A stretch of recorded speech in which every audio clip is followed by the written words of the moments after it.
naayahay iimayl dharka naaya hadda iimayl ma meeli kara aniga qoyda kirinayaan naa warkaas adaa lagaa yira haddii kale hooya ku sheegay hadda iimayl 2 daqiiqo ku sugay hadda iimayl yaray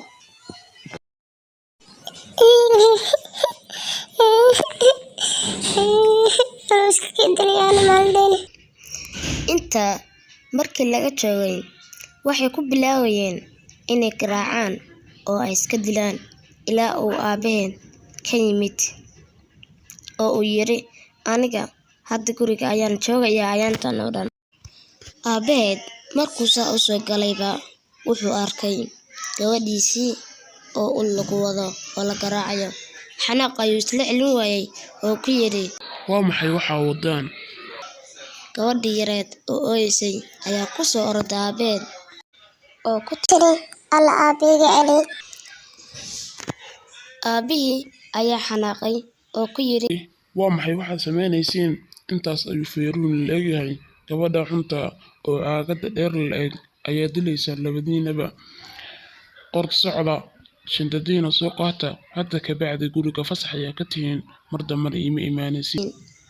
ayaguna waxay yiraahdeen naga raali noqo mar dambe samayn ilaa inta uu ka diiday oo ayaguna ay dhaheen naga qalee maanta.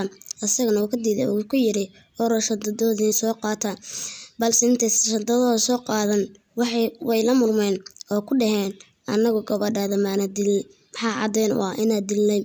asagana wuxuu yiri anaa baan dilayay markaa labadiinaba dilaysiin. ayaguna weli markii xagga ka soo wadeen intii odayga xanaaqay ayuu u soo saaray shandoodahoodii oo ku yiri mar dambe idinkuma arki karo caradan adiga iyo gabadhaadii.